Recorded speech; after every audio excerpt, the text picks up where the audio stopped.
My name is Allison Mitchell and I'm 32 years old. After 10 grueling years of sacrifice and hard work, I finally bought my dream penthouse in downtown Boston. I thought my family would be proud of me. Instead, they demanded I give it to my younger sister Rachel, who was going through a divorce.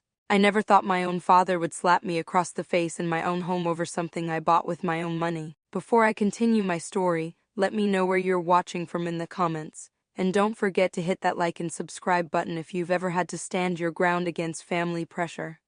Growing up in suburban Massachusetts, our family was solidly middle class. My parents, Robert and Diane Mitchell, worked hard to provide for Rachel and me, but we certainly weren't wealthy. Dad worked as a high school math teacher while Mom managed a small clothing boutique. We had what we needed, but luxuries were rare and had to be earned. From an early age, the difference between Rachel and me was stark. I was the organized one who kept my room tidy, did my homework without being asked, and saved my allowance for things I wanted. Rachel, 3 years younger, was the spontaneous, charismatic one who could charm her way out of trouble with a smile. While this dynamic might sound normal for siblings, there was a deeper pattern that took me years to recognize. When Rachel would lose or break something, my parents would often replace it immediately. When the same happened to me, I was told to be more careful and save up for a replacement. When I questioned this disparity, Mom would say, "Your sister is more sensitive than you. You're so independent and strong, Allison." By high school, the pattern was firmly established. I worked part-time at a local coffee shop while maintaining a 4.0 PA. Rachel joined and quit 3 different extracurricular activities in a single semester and barely passed her classes, yet somehow she ended up with a newer phone and more fashionable clothes than I had. "Rachel needs confidence boosters," Mom explained when I pointed this out. "You already know you're capable." Despite the inequality at home, I remained focused on my goals. I applied for every scholarship I could find and was ecstatic when I received a partial scholarship to Boston University. My parents seemed proud but quickly added, "We need to save for Rachel's college now." College was transformative for me. Away from the family dynamic, I flourished. I majored in business and real estate while working 2 part-time jobs. I had roommates to keep costs down, eat budget meals, and rarely join classmates for expensive outings. Every extra dollar went into my savings account.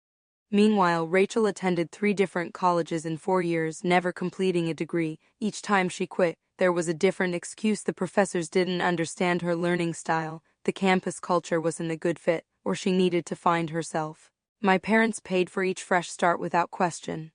After graduation, I secured an entry-level position at a commercial real estate firm. The salary wasn't impressive, but the potential for growth was enormous. While my colleagues went out for drinks after work, I stayed late studying market trends and building my client network. Weekends weren't for relaxation, they were for open houses and networking events. Rachel bounced between retail jobs, waitressing gigs, and multi-level marketing schemes. Each venture began with enthusiasm and ended with declarations that the job was beneath her talents. Mom and Dad would console her after each failure, assuring her she was destined for greatness. When I was 27, after 5 years of disciplined saving and careful investment, I had enough for a down payment on a modest condo in an up-and-coming neighborhood. It wasn't fancy, but it was mine. My parents attended the housewarming but seemed uncomfortable when friends toasted my accomplishment. "You've always been so good with money," Mom said, somehow making it sound like an odd quirk rather than a virtue. A month later, Rachel announced she was engaged to Tyler, a man she'd known for all of 3 months. My parents immediately offered to pay for an extravagant wedding, something they had never indicated they would do for me. The wedding cost nearly as much as my condo down payment. The marriage lasted 2 years, just long enough for Rachel to have twins, Emma and Ethan. Tyler, who had struggled to hold a steady job, left shortly after the baby's first birthday. Rachel moved back into our parents' house, where they converted their home office and guest room into spaces for her and the children. Meanwhile, my career had accelerated. I'd been promoted 3 times and had built a reputation as one of the most knowledgeable commercial real estate experts in Boston. I worked with increasingly prestigious clients and earned substantial commissions. I also started a small property investment business on the side, purchasing, renovating, and selling residential properties for profit. Last year, all that hard work culminated in the purchase of my dream home, a stunning penthouse in one of Boston's most desirable neighborhoods. Floor-to-ceiling windows offered panoramic views of the city and harbor. The spacious open floor plan, chef's kitchen, and 2 generous bedrooms suited my life perfectly. The building offered amenities I'd only dreamed of: 24-hour concierge, a fitness center, rooftop garden, and even a small pool. It represented a decade of sacrifices, strategic planning, and relentless work. When I gave my family a virtual tour via video call, the response was lukewarm at best. "It seems so big for just one person," Mom commented. "Think of the property taxes," Dad added with a frown. Rachel said nothing during the tour but texted me later, "Must be nice to be able to afford such luxury while some of us are struggling to give our kids a decent life." That text revealed the growing resentment as our lives had diverged. While I built my career in financial independence, Rachel seemed to view my success as a personal affront, as though life were a zero-sum game where my wins somehow caused her losses. What I didn't know then was that my parents had been financially supporting Rachel far more than I realized. Beyond providing free housing and childcare, they had been giving her a monthly allowance and paying for everything from her car insurance to her cell phone bill. Despite being 30 years old, Rachel was living like a dependent teenager, and my parents were enabling this lifestyle while draining their retirement savings. None of this was clear to me until the family dinner that changed everything, a dinner that would expose the true dynamics of our family and force me to make one of the most difficult decisions of my life. The invitation came on a Tuesday. Mom called, her voice carrying that forced cheerfulness that always signaled something was amiss.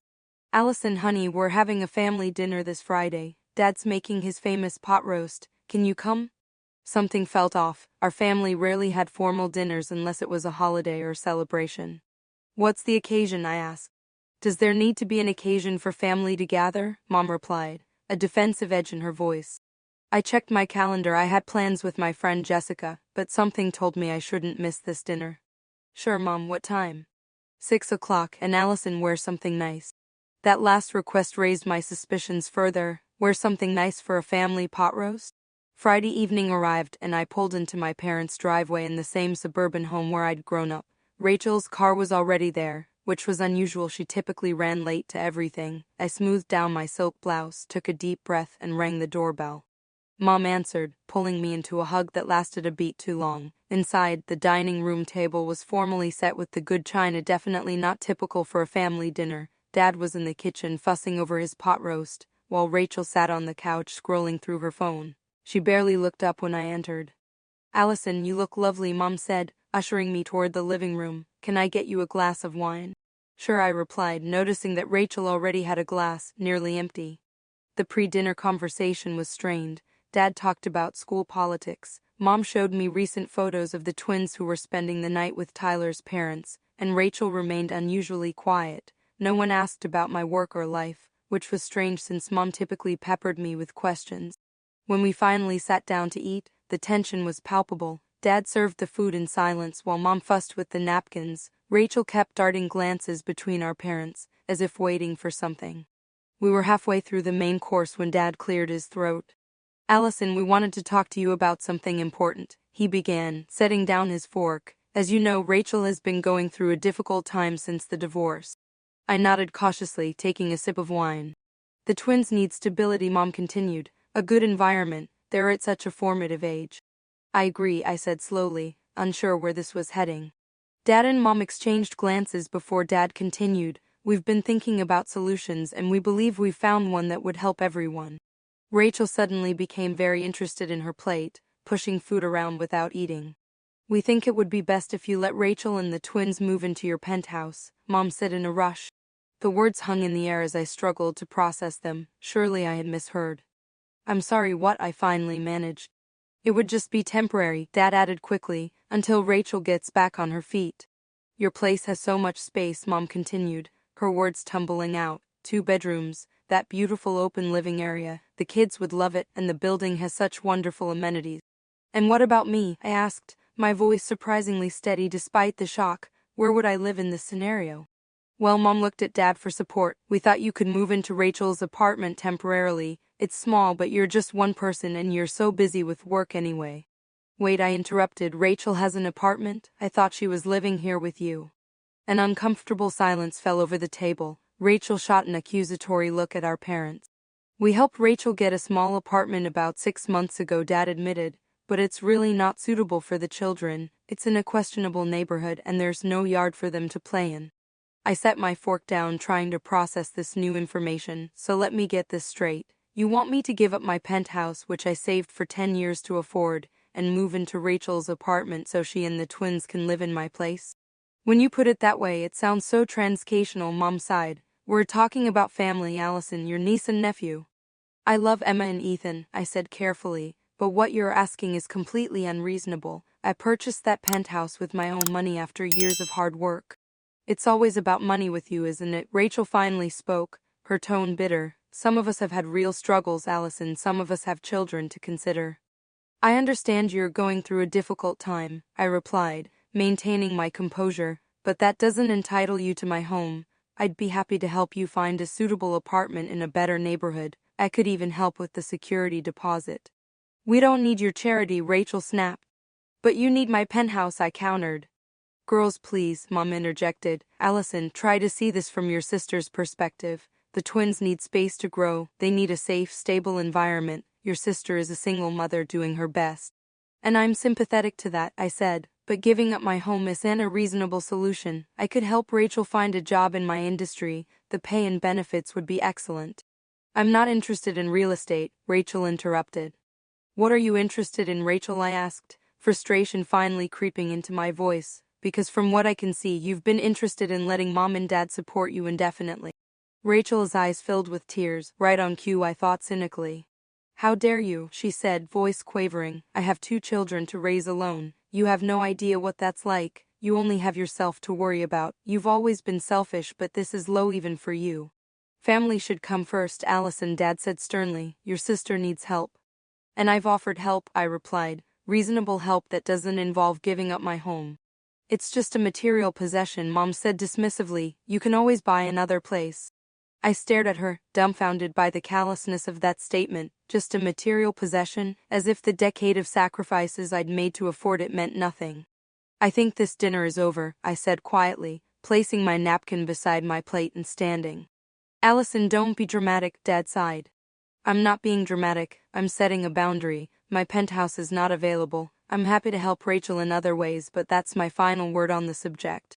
As I gathered my purse and jacket, Rachel let out a sob. See, she doesn't care about us at all. I paused at the door, looking back at my family, Mom comforting a crying Rachel, Dad watching me with disappointment. I do care, I said softly, but caring doesn't mean I have to set myself on fire to keep others warm. I left amid protests from my parents, but the conversation was clearly not over. Over the next week I received dozens of texts and calls. Mom sent guilt-laden messages about family duty. Dad left voicemails about thinking of the children. Rachel alternated between tear-filled pleas and angry accusations. Extended family members I rarely spoke to suddenly contacted me, all telling me how I needed to step up for my sister. It became clear that my parents had shared a one-sided version of the situation with the entire family. I didn't respond to most messages, needing time to process the audacity of their request and strategize my next move. What I didn't expect was that my family would take my silence as an invitation to escalate the situation dramatically. 1 week after the disastrous dinner, my doorbell rang on a Sunday afternoon. I wasn't expecting visitors, so I checked the security monitor in my hallway. Standing in the corridor were my parents and Rachel. My stomach dropped. I considered not answering, but they had clearly seen the light under my door and knew I was home. Taking a deep breath, I opened the door but blocked the entrance with my body. This isn't a good time, I said firmly. We need to talk, Dad replied, his tone leaving no room for argument. This has gone on long enough. Before I could protest, he pushed past me into my foyer, followed quickly by Mom and Rachel. The invasion of my space left me momentarily stunned. Please come in, I said sarcastically, shutting the door. They had already made themselves comfortable in my living room. Dad stood by the windows, admiring the view I'd worked so hard to afford. Mom perched anxiously on the edge of my sofa. Rachel, however, was wandering around the space as if conducting an inspection. Nice artwork, she commented, eyeing a piece I'd purchased from a local artist. This would look good in the twins' playroom. The audacity of her statement snapped me back to attention. Why are you here? I asked, addressing all 3 of them. Allison, we're worried about you, Mom began, her voice gentle in that patronizing way I'd grown to recognize. You haven't been returning our calls or messages. Because I've already given you my answer and you didn't respect it, I replied. My home is not available for Rachel. This isn't just about a property, Dad said, turning from the window. This is about your commitment to your family. My commitment to family, I repeated incredulously. I've offered to help Rachel find a job, to connect her with a real estate agent, to contribute to a security deposit. How is that not showing commitment? The twins need stability now, Mom insisted, not promises of help that might pay off someday. Meanwhile, Rachel had moved into my bedroom and was audibly opening closet doors. Rachel, please stop going through my things, I called out. She emerged from the hallway with an affronted expression. I was just looking at the space. The closet in the master bedroom would be perfect for the kids' clothes, though I'd need to convert the second bedroom into a proper nursery. There isn't going to be a nursery because you aren't moving in, I stated flatly. Allison, be reasonable, Dad said, his voice hardening. Your sister is struggling while you live in luxury. How can you be so selfish? Selfish? I felt heat rising to my face. Is it selfish to expect to keep the home I worked for years to afford? Is it selfish to offer help that doesn't involve giving up everything I've earned? You've always had it easy, Rachel interjected. Everything comes naturally to you. Some of us have to struggle. I laughed in disbelief. Easy? I worked 2 jobs through college. I skipped vacations and nights out to save money. I put in 60-hour weeks for years to build my career. Nothing was handed to me. We gave you everything, Mom said, tears forming in her eyes. We sacrificed so much for you girls. Now, when your sister needs help, you turn your back on her. That's not fair, I replied, struggling to maintain my composure. I haven't turned my back on anyone. I've offered reasonable help. Reasonable according to who? Dad demanded. You, sitting in your luxury penthouse while your sister can barely afford groceries? Maybe if Rachel had made different choices, I began. Don't you dare blame your sister for her situation, Dad cut in, his voice rising dangerously. Not everyone can be a cutthroat businesswoman. Some people have hearts. The implication that I lacked heart, that my success somehow made me less compassionate, struck deep, but before I could respond, Rachel chimed in again.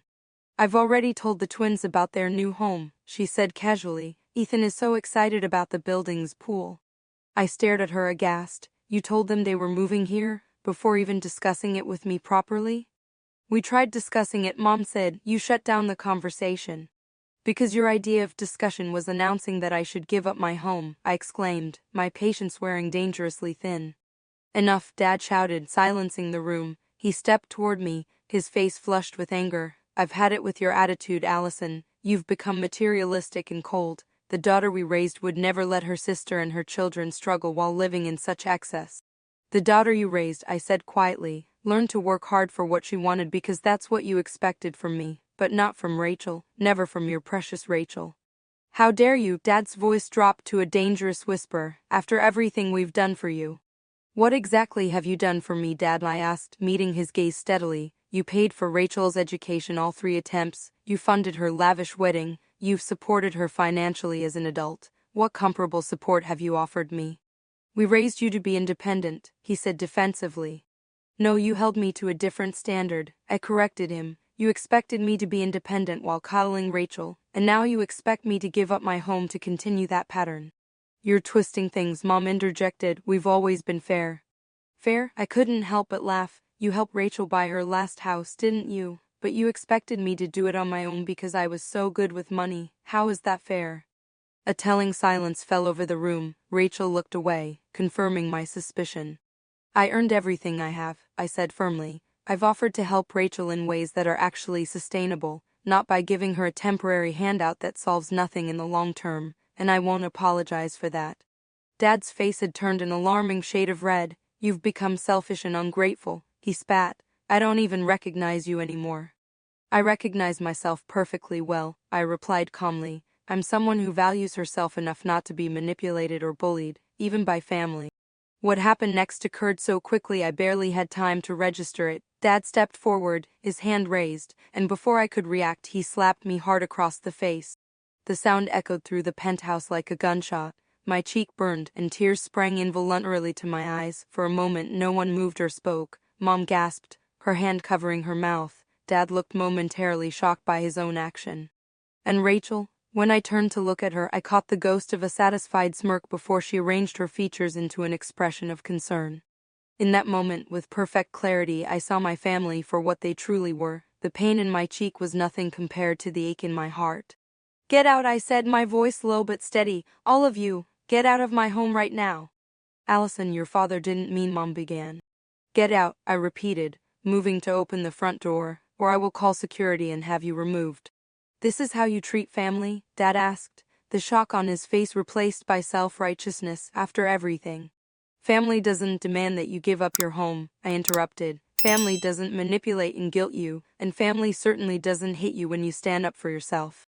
As they reluctantly gathered themselves to leave, Dad paused at the door. You'll regret choosing material things over family, Allison, he said ominously. Blood is thicker than water. Actually, I replied, the full saying is, the blood of the covenant is thicker than the water of the womb. It means the opposite of what you think. The relationships we choose can be stronger than the ones we're born into. I shut the door behind them, engaged the deadbolt, and only then allowed the tears to fall freely down my face.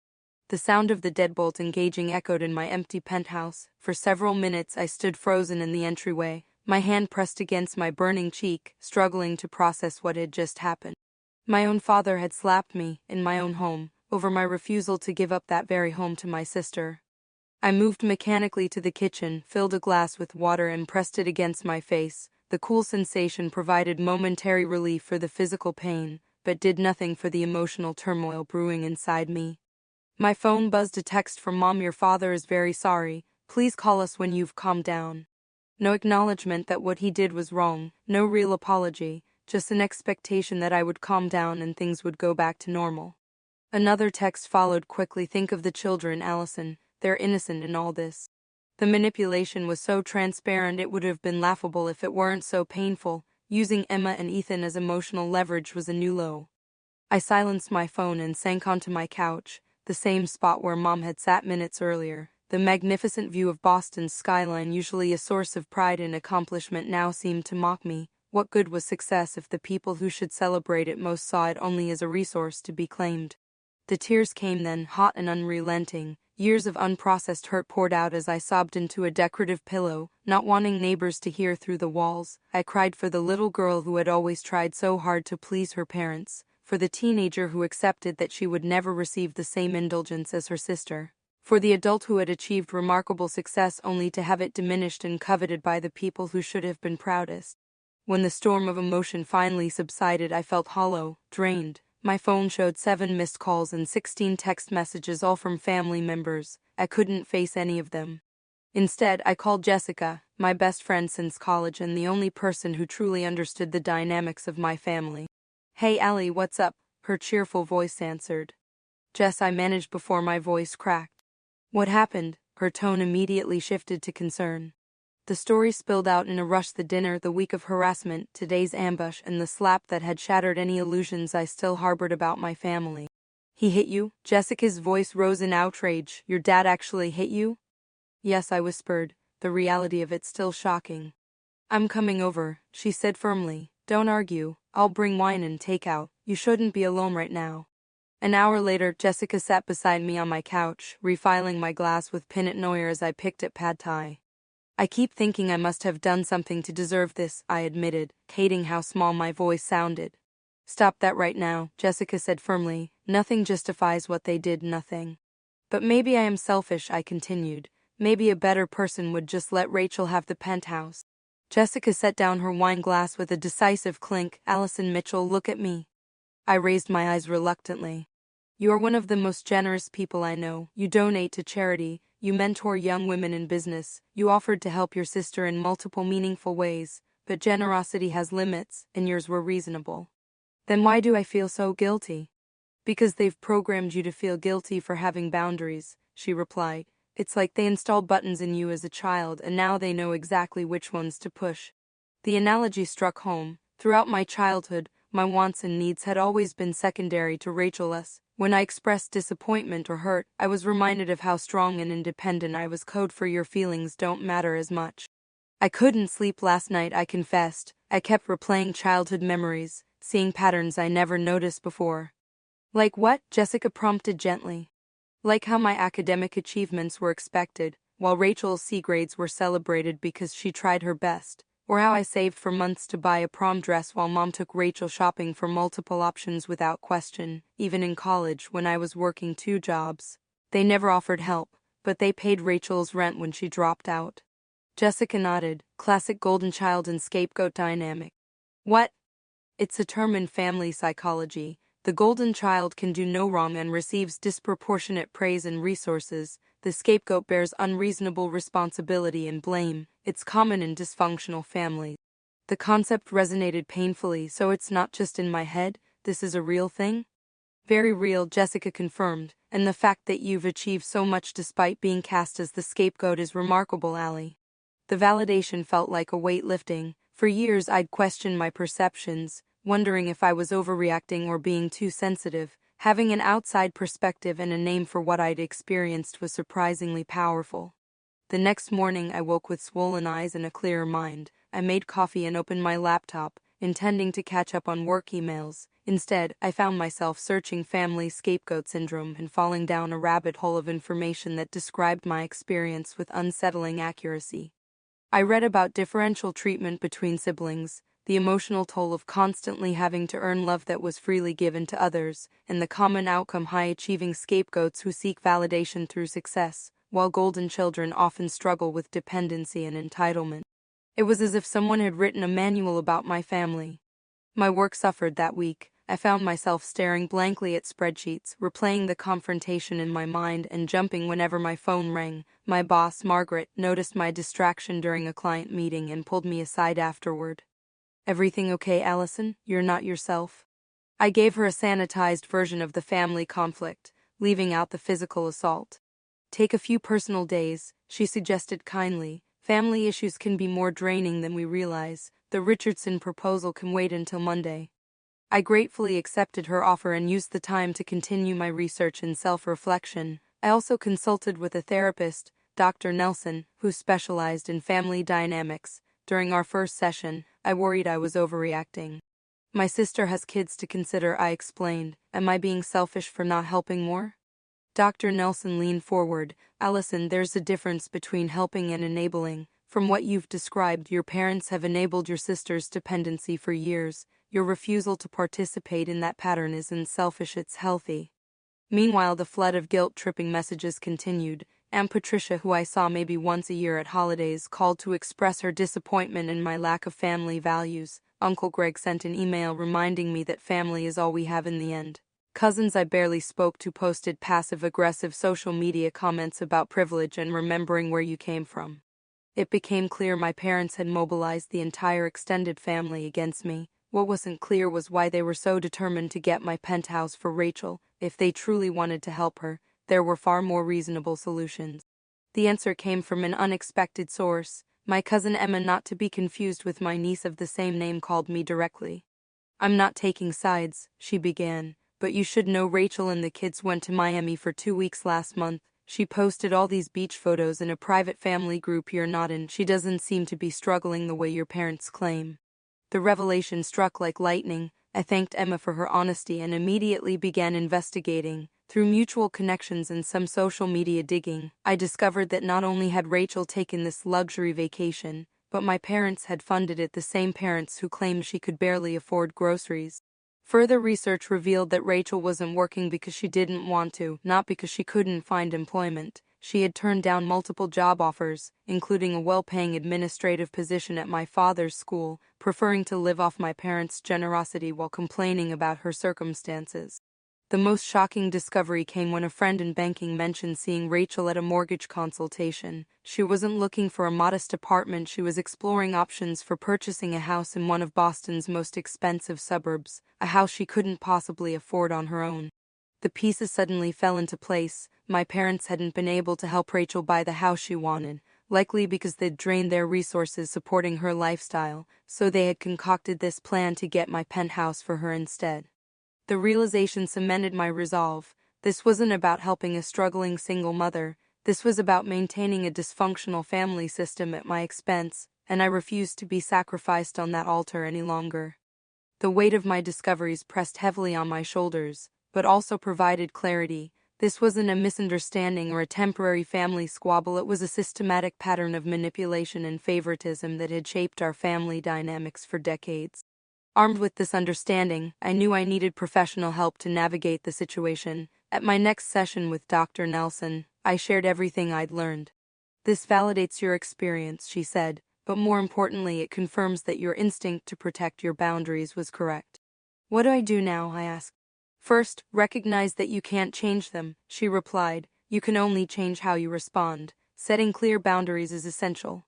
Together, we discussed strategies for establishing those boundaries. Dr. Nelson recommended a period of limited contact to allow me space to heal and gain perspective. She also suggested I educate myself further on family dynamics to understand the patterns that had shaped my life. Over the next week, I devoured books and articles on dysfunctional family systems, narcissistic family structures, and the golden child scapegoat dynamic. Each page seemed to describe my family with unsettling accuracy. I took notes, highlighting passages that resonated with my experience. In narcissistic family systems, one child is often designated the responsible one, while another becomes the needy one. These roles become self-fulfilling prophecies. Scapegoated children often become high achievers as a way to seek the validation and approval withheld from them. Golden children frequently struggle with independence because they've never needed to develop resilience. The information was both painful and liberating. For the first time, I understood that the dynamics in my family weren't my fault, nor were they something I could fix through people-pleasing or achievement. With this knowledge, I developed a three-pronged approach to handling the situation: legal protection, physical security, and emotional boundaries. For legal advice, I consulted with attorney Madison Hayes, who specialized in family law. While they can't legally force you to give up your property, she explained during our consultation, harassment and intimidation are serious concerns. We should document everything. Under her guidance, I began keeping detailed records of all communication from my family, screenshots of text messages, transcripts of voicemails, and a journal of all interactions. I also drafted a formal cease and desist letter to be sent if the harassment continued or escalated. I don't want to take legal action against my family, I told Madison hesitantly. Most people don't, she replied with understanding. Think of these measures as a safety net. Having them in place doesn't mean you have to use them. For physical security, I took practical steps to protect my home and privacy. I changed the locks on my penthouse. Even though my family didn't have keys, I upgraded to a more sophisticated security system with cameras covering all entry points. I spoke with the building's concierge team, discreetly explaining that certain family members should not be allowed up to my unit without explicit permission. Family troubles? The head concierge Eduardo asked sympathetically when I provided their names and photos. Something like that, I replied, grateful for his discretion. Don't worry, Ms. Mitchell, we take residents' privacy very seriously. The emotional boundaries were the most challenging to establish. After much reflection and discussion with Dr. Nelson, I decided to implement a no-contact period of at least 30 days. I would use this time to strengthen my resolve and clarify what kind of relationship, if any, I wanted with my family moving forward. I sent a brief, firm email to my parents.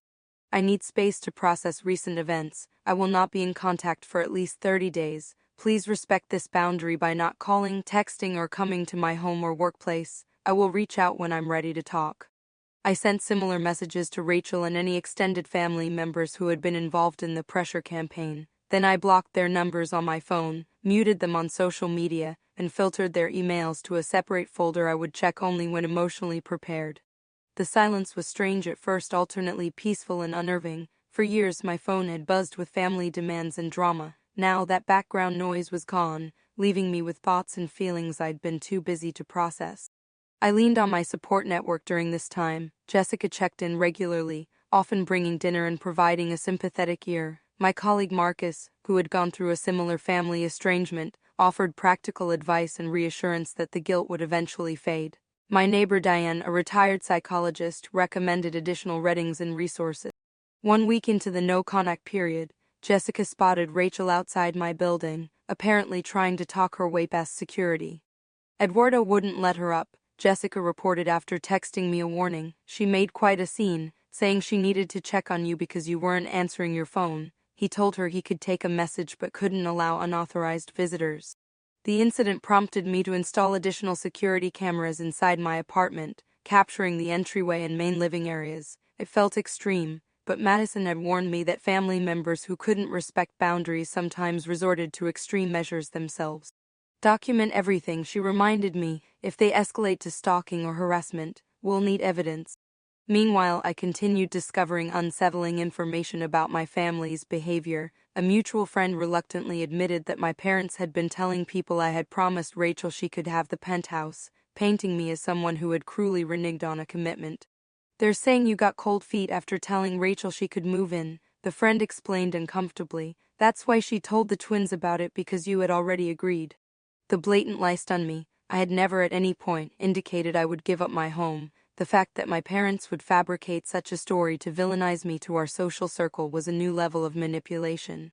Perhaps the most shocking discovery came when I was organizing some old financial documents. I found statements from a joint investment account my parents had opened for Rachel and me when we were teenagers. The account had been funded by gifts from grandparents and was supposed to be split equally between us for education or a future home purchase. When I accessed the account history online, I discovered that while small distributions had been made to me for college expenses, the vast majority, over 80%, had been withdrawn for Rachel over the years. My parents had systematically diverted what should have been my share to fund Rachel's multiple fresh starts, her wedding, and even the down payment on her previous house. The financial betrayal was documented in black and white, irrefutable evidence of the favoritism I had sensed but could never quite prove. I forwarded the statements to Madison and Dr. Nelson, adding them to the growing body of evidence demonstrating the dysfunctional patterns in my family. As the no-contact period neared its end, I felt stronger and clearer than I had in years. The fog of guilt and obligation had lifted, revealing a simple truth: I deserved to be treated with respect and fairness, even by family, especially by family. With Dr. Nelson's guidance, I developed a set of non-negotiable boundaries for any future relationship with my parents and sister. 1. Absolute respect for my home and property, no more demands or expectations regarding my penthouse. 2. Acknowledgement of past favoritism and financial inequity. 3. No contact with extended family about our private matters. 4. Individual and family therapy if we were to attempt reconciliation. I knew these boundaries would likely be rejected, but setting them was an act of self-respect. Whether my family chose to honor them or not, I had clarified my own values and limits. The 30 days of no contact stretched to 45 as I strengthened my resolve and prepared for whatever came next. When I finally felt ready to potentially re-engage, fate intervened in an unexpected way, bringing about the confrontation I had been both dreading and preparing for. 2 months after the slap that changed everything, I was having dinner at Sorellina, an upscale Italian restaurant in Boston's Back Bay neighborhood. I was celebrating a successful property acquisition with Jessica and my colleague Marcus when I spotted them, my parents and Rachel, being seated at a table across the dining room. My heart rate instantly accelerated. After nearly 8 weeks of no contact, seeing them so unexpectedly left me feeling ambushed, despite knowing this encounter was purely coincidental. "Allie, what's wrong?" Jessica followed my gaze. "Oh, we can leave," Marcus offered immediately, noticing my distress. I took a deep breath, steadying myself. "No, I've been preparing for this conversation for weeks. I'm ready." "Are you sure?" Jessica asked. "This is a public place." "Maybe that's better," I replied. "They're less likely to make a scene." I excused myself from our table and approached my family, who hadn't noticed me yet. They were scanning menus, Rachel complaining loudly about the wine prices. As I neared their table, my mother looked up and froze, her eyes widening in recognition. "Allison," she gasped. Dad and Rachel turned simultaneously, their expressions shifting from surprise to something more calculated. "Hello," I said, my voice steady despite the adrenaline coursing through me. "I didn't expect to see you here." "We're celebrating," Rachel said coolly. "I got a new job." "Congratulations," I replied, genuinely surprised. "What position?" "Administrative assistant at Berkshire Realty," she said, a hint of defensiveness in her tone. "It's entry level, but the benefits are good." "That's wonderful," I said sincerely. "I'm happy for you." An awkward silence fell over the table. Mom fidgeted with her napkin while Dad stared at me with an unreadable expression. "Would you like to join us?" Mom finally offered, though her tone suggested she hoped I would decline. "Actually, I'm here with friends," I gestured toward my table, "but I would like to speak with you briefly." "If this is about what happened," Dad began. "It is," I confirmed, "but I'm not here to argue. I've had time to think about our relationship and what I need going forward." Rachel rolled her eyes. "Always about your needs, isn't it?"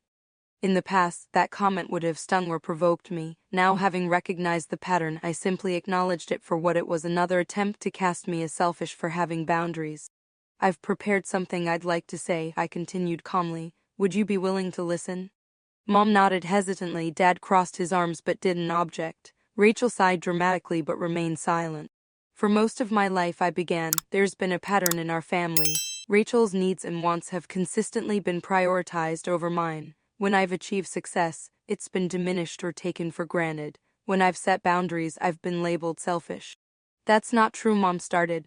Please let me finish, I said firmly. I've discovered evidence of this pattern that can't be dismissed as my perception or sensitivity. I removed a folder from my purse and placed 3 documents on the table: statements from the joint investment account showing the unequal distributions, a timeline of financial support given to Rachel versus me, and a list of lies my parents had told others about the Penthouse situation. These are copies, I said as they stared at the papers. I have the originals safely stored. Dad's face flushed as he scanned the investment account statement. You've been investigating us? I've been documenting the truth, I corrected. A truth I've tried to talk about for years, only to be dismissed or gaslighted. Rachel barely glanced at the documents. So what? Parents help their children differently based on their needs. I needed more help. This isn't about comparing who got more, I explained. It's about acknowledging a pattern of favoritism that has shaped our family dynamics and damaged our relationships. What exactly do you want, Allison? Dad demanded. Money and apology? I want honesty, I replied. I want acknowledgement that what happened in my penthouse, not just the slap, but the entire situation, was wrong. I want respect for my boundaries going forward.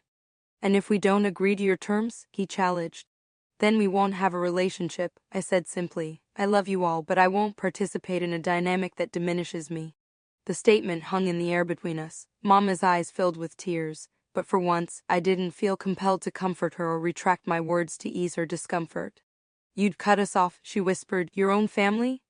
I didn't create this situation, I reminded her gently. For weeks you've been spreading lies about me to extended family. You've tried to pressure me into giving up my home. Dad physically assaulted me, and not once has anyone apologized or taken responsibility. Rachel, who had been uncharacteristically quiet, suddenly spoke. The job I mentioned, I was offered it 3 months ago, and 2 others before that. I turned them down because working seemed too hard with the twins. The unexpected confession stunned all of us. Mom and Dad exchanged uncomfortable glances. Why are you telling me this? I asked.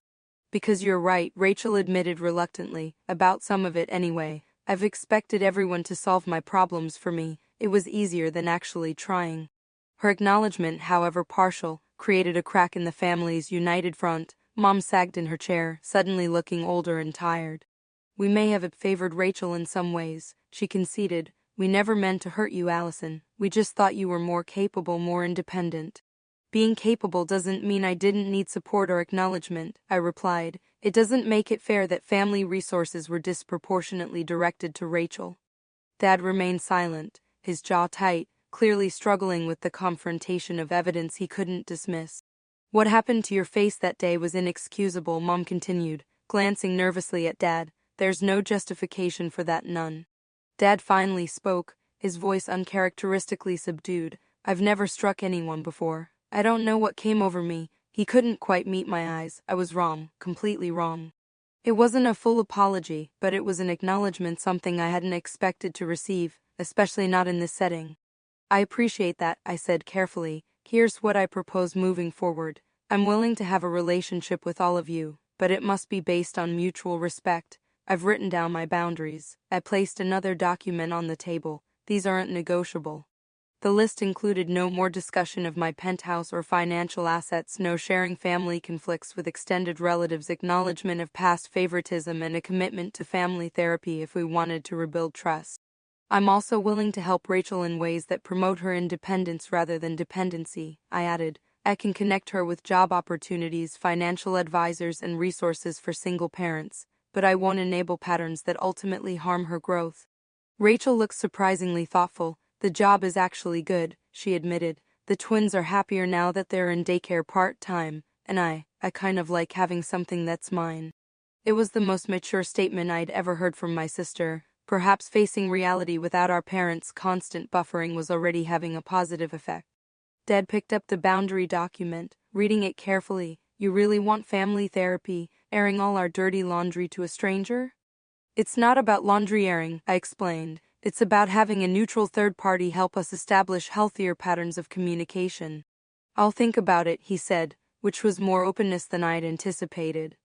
That's all I'm asking for today, I replied. Think about everything I've shared. If you decide you can respect these boundaries, we can start rebuilding our relationship. If not, I'll understand, but I won't compromise my well-being any longer. I stood to leave, feeling strangely light despite the intensity of the conversation. Allison, Mom called as I turned away. Are you okay after everything? The question caught me off guard with its genuine concern. I'm getting there, I answered honestly. I'm stronger than I realized. As I walked back to my table where Jessica and Marcus waited anxiously, I felt something shift inside me. For the first time in my life, I had confronted my family's dynamics head-on, armed with truth and boundaries rather than hope and people-pleasing. Whatever happened next, I had reclaimed my power in the relationship. The battle wasn't over family patterns entrenched over decades don't change in a single conversation, but a door had opened. Whether my family chose to walk through it remained to be seen. Either way, I would be okay. 6 months after our unexpected restaurant encounter, I sat in my penthouse living room watching the sunset paint Boston's skyline in shades of gold and pink. The view that had once been clouded by family conflict now brought me genuine peace. The months following our confrontation had brought significant changes, some surprising, others expected. The most unexpected development came from Rachel, who had not only kept her job at Berkshire Realty but had excelled at it. Her natural charm and people skills, previously channeled into manipulation, proved valuable in client relations. My boss mentioned a path to becoming an agent eventually. She told me during a coffee meeting 3 months after starting the position, said I have a knack for understanding what clients really want. We had begun meeting monthly, just the two of us, in neutral locations. Our relationship was cautious but evolving. Without our parents mediating and enabling, Rachel was slowly revealing a more authentic self. That's great, I replied sincerely. You'd be good at it. I never thought I could do something like this, she admitted. It was easier to believe I couldn't than to risk failing. That vulnerability, something Rachel had never shown before, marked a turning point in our sisterhood. It didn't erase the past or instantly create trust, but it opened a door previously sealed shut. My parents' journey was more complicated. Dad initially refused family therapy, dismissing it as psychobabble. Mom attended one session alone, then convinced him to join just to humor Allison. To everyone's surprise, especially his own, Dad found value in the process. I never realized how much my own father's favoritism affected me, he admitted during our 3rd session with Dr. Torres, the family therapist. I was always compared unfavorably to my brother, just like. He didn't finish the sentence, but he didn't need to. The parallel to how he had treated me was clear. Recognizing that pattern seemed to shake something loose in him. Our relationship remained fragile. There were setbacks, moments when old patterns emerged, when Dad became defensive or Mom tried to smooth over conflicts rather than addressing them. But there was also genuine effort to change, particularly after I maintained my boundaries firmly but compassionately. My relationship with extended family also transformed. I sent a factual email to relatives who had participated in the pressure campaign, clarifying the situation without accusation or drama. Some apologized for their involvement, others maintained awkward distance. I accepted both responses with equanimity, no longer seeking universal approval.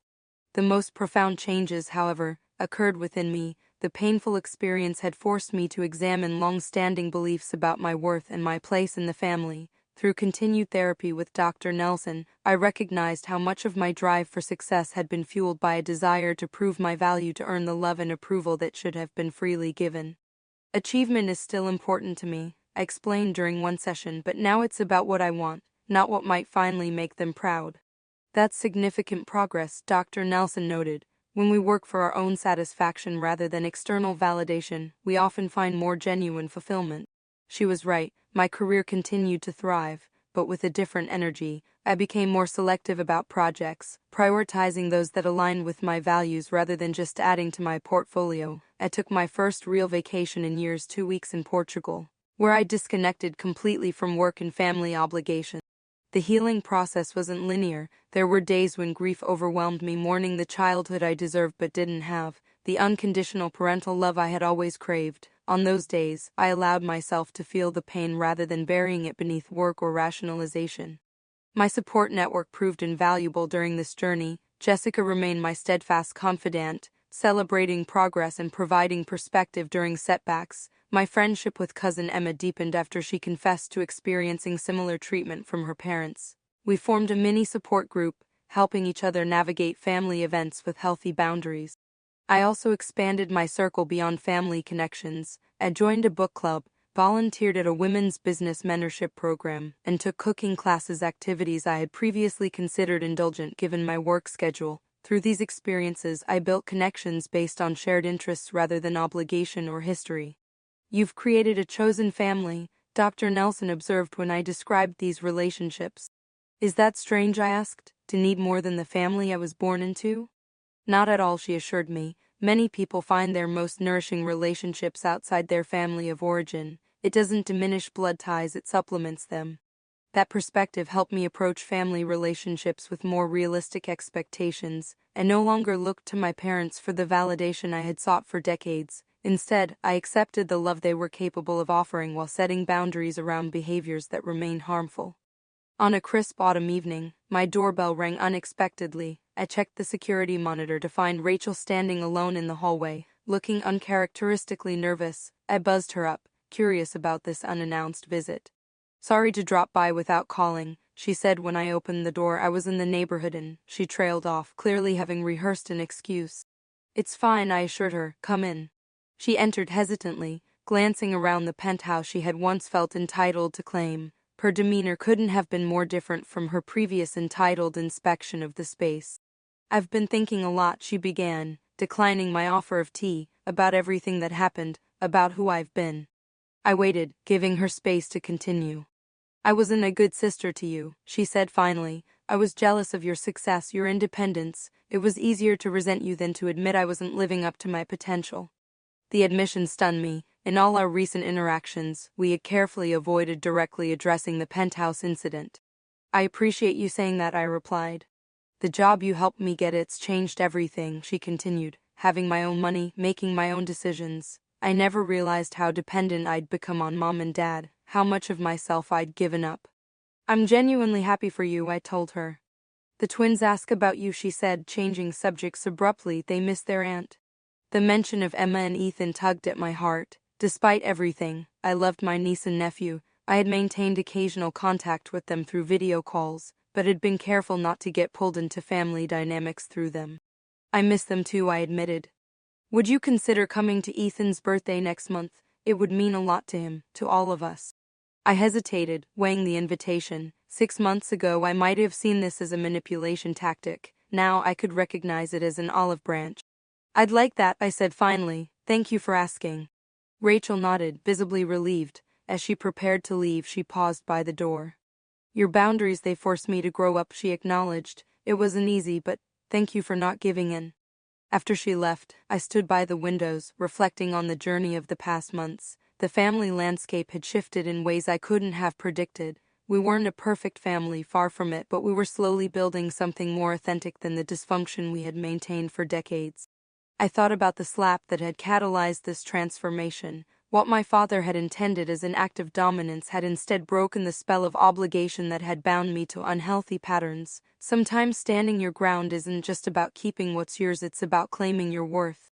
The sunset faded to twilight, city lights twinkling to life across Boston. I was exactly where I belonged, in the home I had earned, surrounded by the life I had built. The path forward with my family remained uncertain, but for the first time that uncertainty didn't frighten me. Whatever happened, I had found my own strength, my own voice, and my own peace. That, I realized, was the most valuable possession of all. What about you? Have you ever had to stand your ground with family members even when it was painful? How did you balance protecting yourself while maintaining relationships? Share your experiences in the comments below. If this story resonated with you, please hit that like button and subscribe for more real-life stories about navigating complicated family dynamics. Thank you for listening, and remember, sometimes the healthiest love is the kind that comes with boundaries.